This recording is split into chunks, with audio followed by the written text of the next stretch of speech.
Hi, I'm Rob. I'm Katie. And we're Livin Lovin Disney. Come join us on our podcast where we talk about all things Disney. Like our trips and cruises, our DVC resorts, tours of the park, after-hour parties, and our family's crazy Disney life. We've got some older episodes for you to listen to and get to know us a little bit. Keep on dreaming.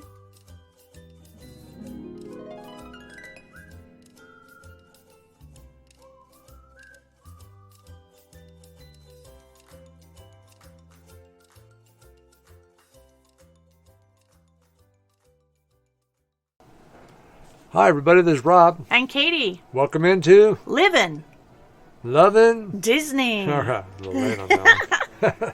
Anyways, thanks for joining us. We've got a fun little show tonight. We're going to talk about Disney fireworks. Then and now. Then and now. So, Katie, I'm going to flip it right over to you. Well, this all started with Rob and I were sitting down, and we started kind of looking at fireworks show. We were watching them on YouTube. Yes, we were watching all the different fireworks shows, and we got a little interested on the history of the Disney fireworks. I know Walt always liked fireworks, and I think he wanted to have fireworks in the show. And part of the, with the whole Disneyland show, when they were promoting the thing, you'll have the fireworks behind the castle and stuff. But there is more to that. There's a lot of history to that. I'll read you some of that. You go ahead. And take it away. Well, Walt always wanted it, and Disney really needed it to keep people in the parks at night. So they decided to create a fantasy show, a fireworks show. They called it Fantasy in the Sky. It had to be able to be viewed from anywhere in the park. Now so they designed this. What year was that they actually started doing it? 1956 was the very first show. Okay. Each rocket was lit by hand by a gentleman named Mickey Ironson with a flare. Can you imagine? Running from point to point, lighting rockets with flares. Well, I was watching to do that show to music. I was watching Stranger Things the other night, and the guy was doing the same thing. I mean, it's just, I could just see this little guy, and he wasn't, a really young guy, running around lighting all these things with a flare. So the first show, the music played in it was "Whistle While You Work," "You Can Fly, You Can Fly, You Can Fly," and "Bippity Boppity Boo." Roy Williams, storyboard artist and Mouseketeer, helped to create that story and the fireworks. In the 60s, so they did that for 4 years. It wasn't until the 60s they developed a way to shoot the fireworks electronically, which was huge. And that allowed them to time it better to the music and get things done. At that time, they added a 70-year-old woman named Tiny as the very first Tink. Yeah, I remember reading some stuff on her. I mean, it's amazing because back then, Tinkerbell, there was no, she was going on that line. She was like free fall. I mean, not free falling, but they stopped her with a mattress on the other side. I mean, it was an older woman. Mm-hmm. She was in her 70s. I know, insane. That's crazy. Yeah, she was a 70-year-old woman named Tiny. She was a circus performer, so yes, she was used to that kind of stuff and high wire. And she did that until she retired in, 1996? Or she did for many years anyway. She was 70. She did it for quite a while. Even at that age, she did it for several years before she was replaced. That's crazy because I remember seeing it when I was a kid. Yes. But I've never known a 70-year-old woman up there flying across the sky. No.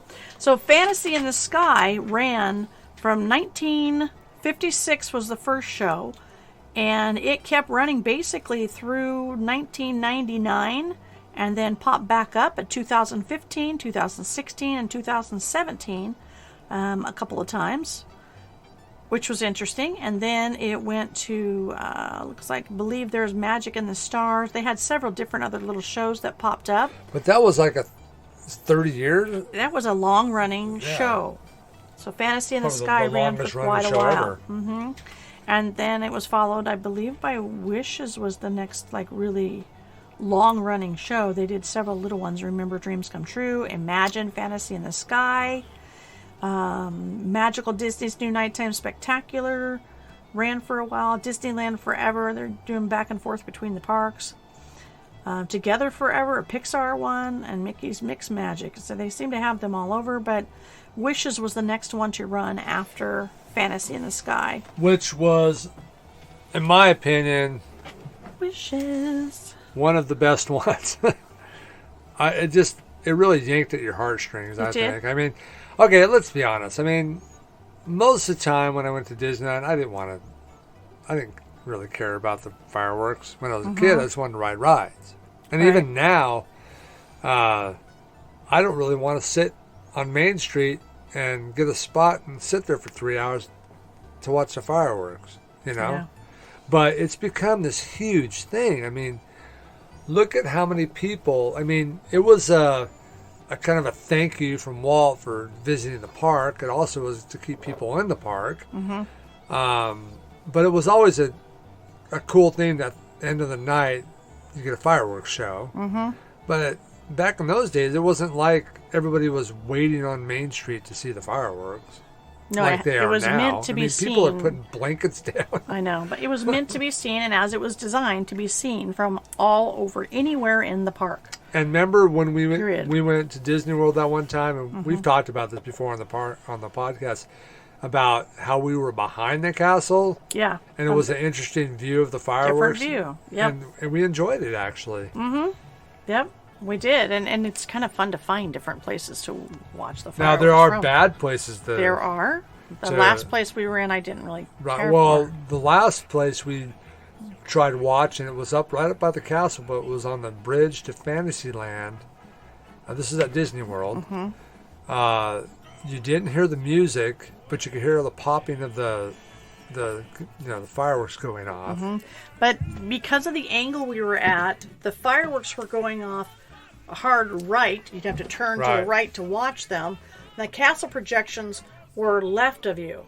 So you couldn't see them simultaneously from where we were at. You had to either look at the fireworks or look at the projections. Don't go to that bridge on the fireworks. You don't want to be to the side, kind of angle. The other bridge was good. It worked because the fireworks are being shot from behind the castle. Right. At that angle, that was the you bridge could still see it. That went from the hub into Tomorrowland. On the other side, yeah. Well, it was the same side, but going into Tomorrowland, that one worked. And also on the other side of the castle, going over to Adventureland, Frontierland area. Yeah. That's also a good spot. But, yeah, I mean, it's become a huge thing. I mean, it's unreal. I mean, I remember, the last time we went to Disneyland, remember how many people just come for the fireworks show at night? I mean, it was just unreal, the amount of people, because everybody has an annual pass. They flood in, and they watch would just fireworks flood in. and leave. You know, they come in for dinner and then they watch the fireworks show. And there's just, shoulder to shoulder people room on Main Street to watch fireworks. It's unreal. It's become this huge giant. But then the production of the fireworks show has really upped its game. Right, but that forces people more into that space that is Main Street. That area to see the projection show. Right. Whereas before, it wasn't about that. Well, they didn't have projections. They didn't have that. It was music and fireworks, and then they gradually, with Wishes, they added some lighting effects on the castle and some effects in that. And that ran until 2017. That was more colors. It was about the colored lights. And then Happily Ever After came in at 2017, which I also very much enjoyed Happily Ever After. Wishes and Happily Ever After are probably my two favorites. I didn't even remember. I mean, I know Fantasy in the Sky ran forever, and I probably watched it. Well, but it wasn't in my. It wasn't the production that they are now, though. No, I remember Wishes. I remember how it made me feel. I remember Happily Ever After. I remember how it made me feel. I never left those fireworks dry-eyed. No. It always grabbed me, and that was the culmination of all the magic that I felt all day long, doing everything I did in a beautiful kiss goodnight. Just there it was. Yeah, what a great way to leave the park. You're like, that. Ooh, what was that? It's all good. Must be a ghost in here. No. In the studios. But yeah, it was always a cool thing to see the fireworks, and then you get in the car and you went home, and it was a great way to end your day, at Disneyland. That's where I was going when I was a kid. I didn't, Disney World didn't exist for a little bit, and then, crud, I didn't even go to Disney World until I was in my 40s. So, right. The projection started with Happily Ever After. Which I think is a really cool it is pretty addition to. I mean, they've really done some cool stuff. I mean, that last trip, the way it's amazing. It is amazing. With that castle. I mean, the stuff they could put on that castle, and it's so clear and so awesome looking. I mean, it is to change that castle completely and create storyline and things coming and flying, and it's insane. Mastered that for sure. Yeah, and it's a secret, let me tell you, because I tried to Google how do they do that. It isn't anywhere to be found, just that they do. I Googled all over on that. They got a Harry Potter wand from Universal. That's how they did it. Yeah, I don't know, but it's cool. So when they did that started creating basically 2 shows at once. So you could watch the fireworks from anywhere, or you could watch them on Main Street, or where you could see the castle. Then you saw 2 shows. You saw the projection and the fireworks. The other advantage to that is if they can't do it because of wind, and this happens at Disneyland, you still have some kind of a show because you have the projection. They can still do the projection. And still give you that good night feeling, even though you weren't getting the fireworks. They were giving you something. Now you got other shows that are considered fireworks shows as well. You got what are the other ones? The Mickey other one. Fireworks. The other shows. I mean, you got Magic: The Memories of You that ran the 2011, 2012. I'm talking about. I can't even. I'm just totally went blank. I'll get to it. Celebrate the Magic.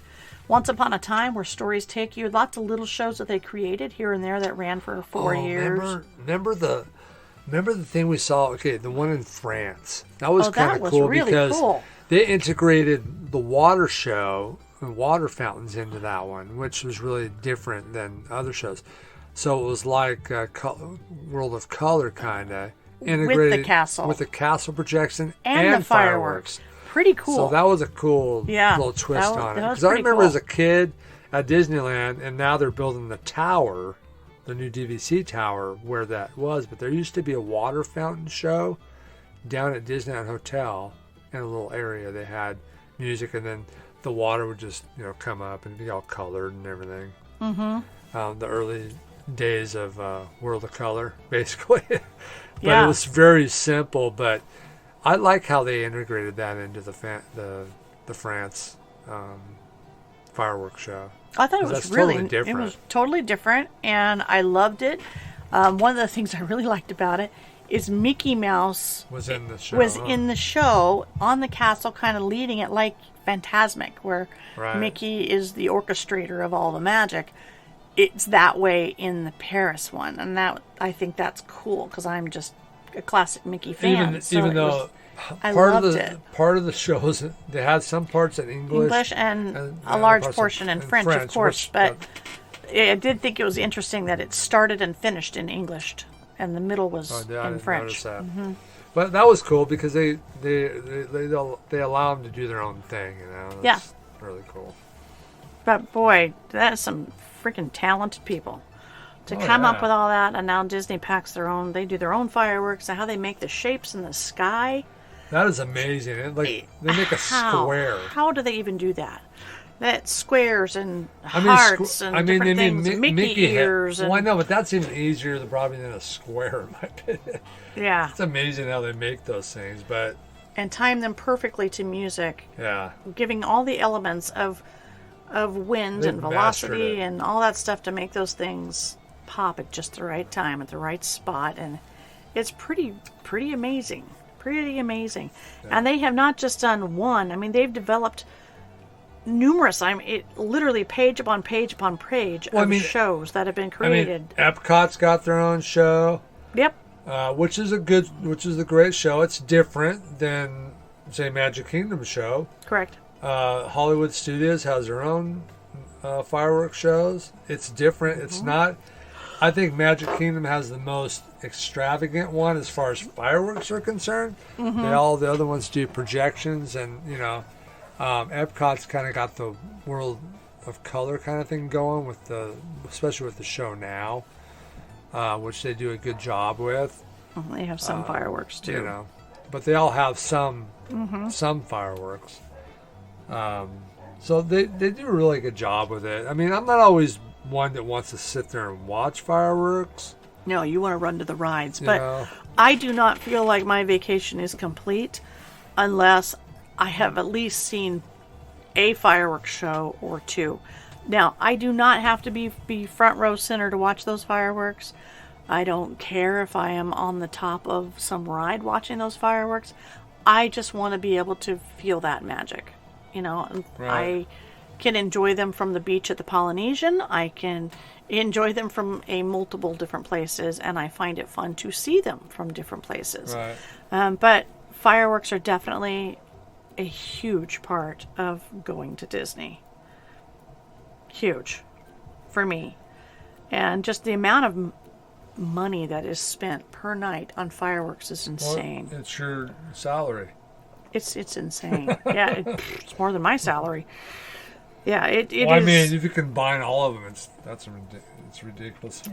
Yeah, when you got them going off, and she's $40,000 calling a million times. Our daughter is ringing the phone like crazy. $40,000 or so, of fireworks is blowing up in 20 minutes, 15 minutes. I don't even know how long the thing actually is, but yeah. So I mean, I googled what they said was the best places to watch the Magic Kingdom fireworks. In addition to the front area near the Walt Disney bronze statue that you have to get to hours early to secure, there are a few other secret spots that can offer you a beautiful view of the Magic Kingdom fireworks. The end of Main Street, all the way back by the train station, the Main Street train station, the Fantasyland Walls, which is located directly behind Cinderella's Castle, which we sat before. That's the one behind. Right. And the Fast Pass viewing areas. I think there are a lot of other cool areas also to watch those from, including sometimes you can do the fireworks show with a dessert fireworks show. Another kind of fun place to be is we've been up on the space thing when they were going off, when the rockets, and I've been up on top of Thunder Mountain waiting in line, and that was cool. That was beautiful up there watching them from the top of Thunder Mountain. It's hard to time that, but if you happen to be there or waiting in line and watching Mountain, it, there's some other pretty places to see fireworks go off if you can be there. And I don't know how many times the People Mover. Okay. I've been on Splash Mountain, and we just ran People Mover's cool. It is so rad. Okay. Now, you can see the fireworks from there. There are places to watch the fireworks from outside the park, too, if you're not there. Like I said, you could sit on the beach at the Polynesian. You could be over at the Floridian. You could be at the Contemporary. They have observation decks at the Contemporary Resort. The Transportation and Ticket Center, you can see them from. The Riviera, I think. The Riviera, you can see fireworks of Epcot and Hollywood from the Riviera.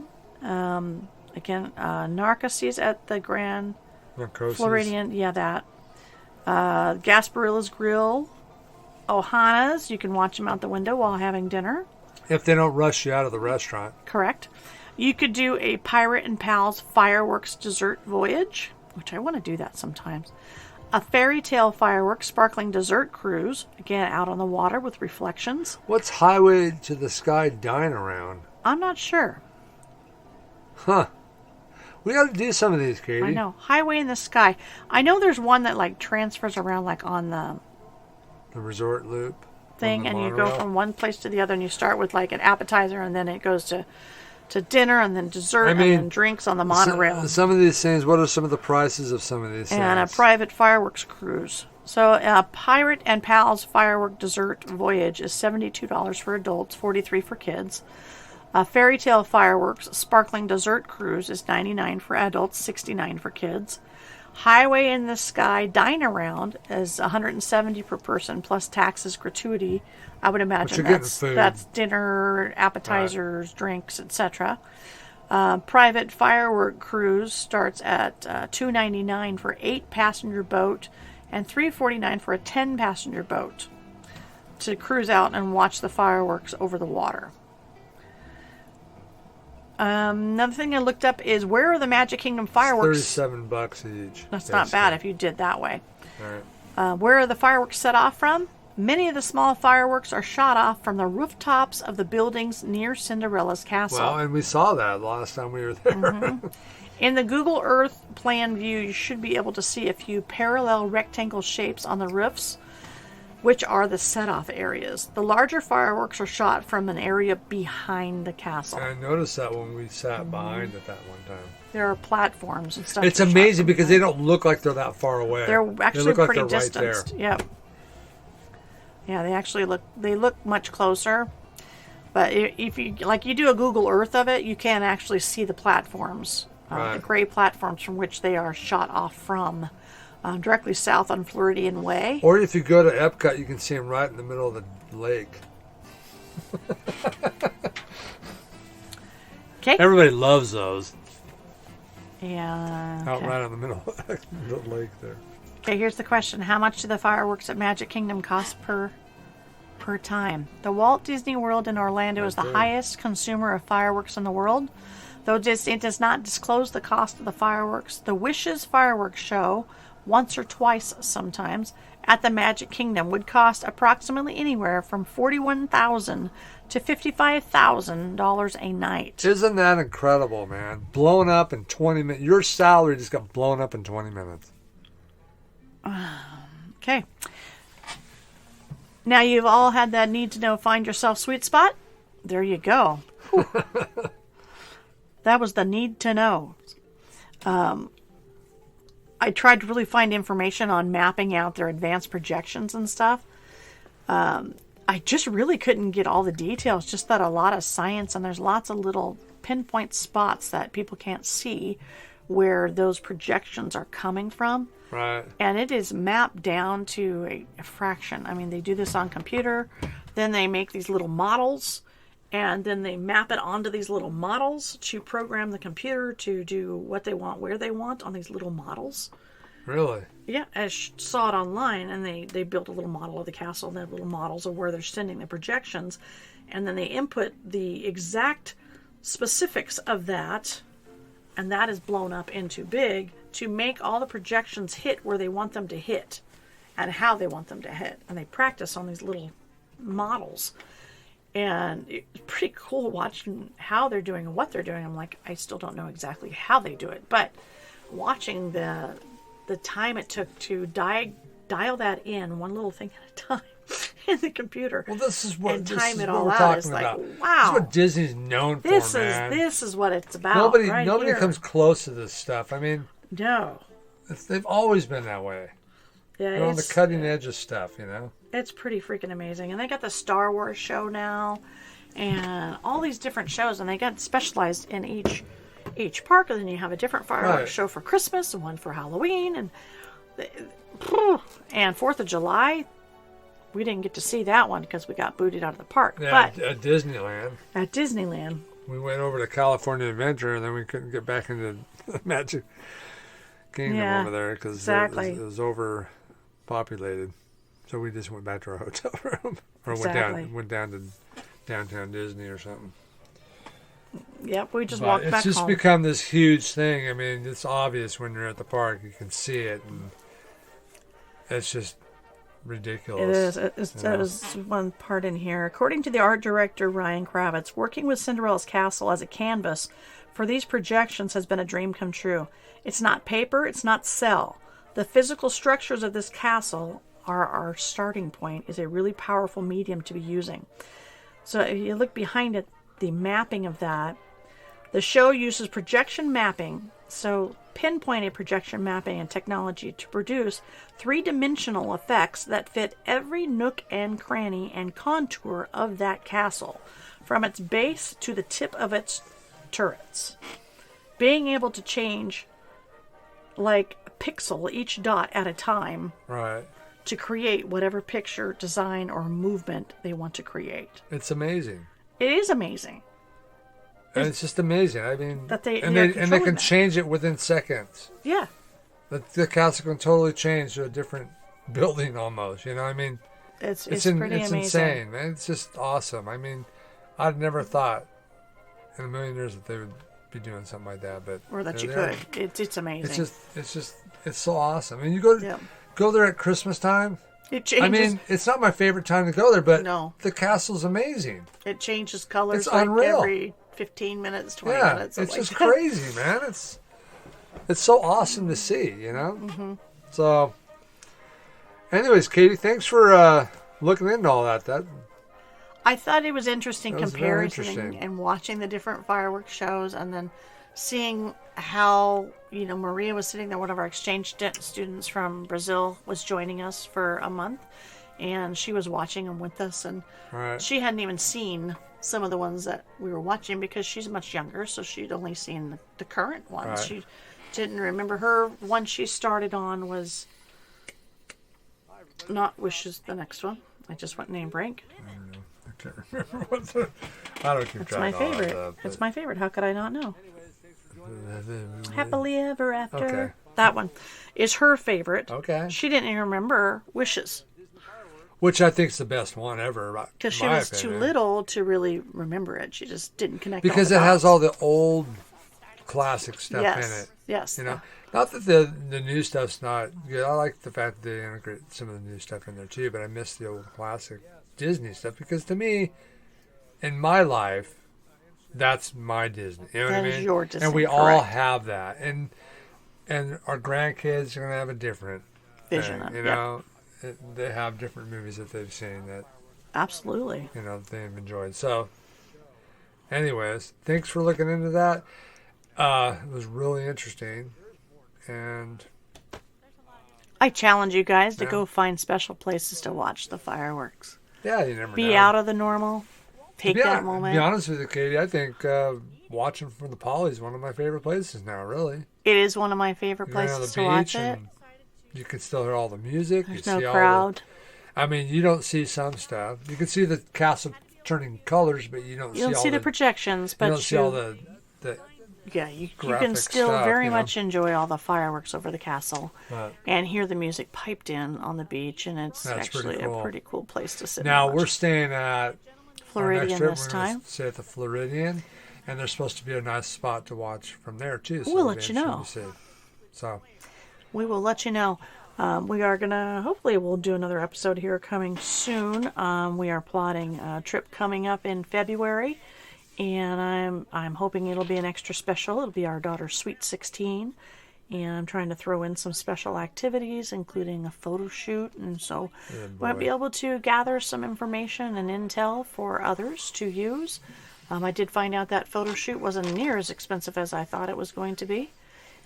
So it's actually pretty affordable to do. How much was it, Katie? $79. That's not bad. For a photo shoot. You pick a location. Do they give you the different outfits? You bring your own outfits. Okay. You pick a location, and you have a photographer basically for 20 minutes. Okay. If you have your annual pass with your photo pass attached, then those photos are yours free.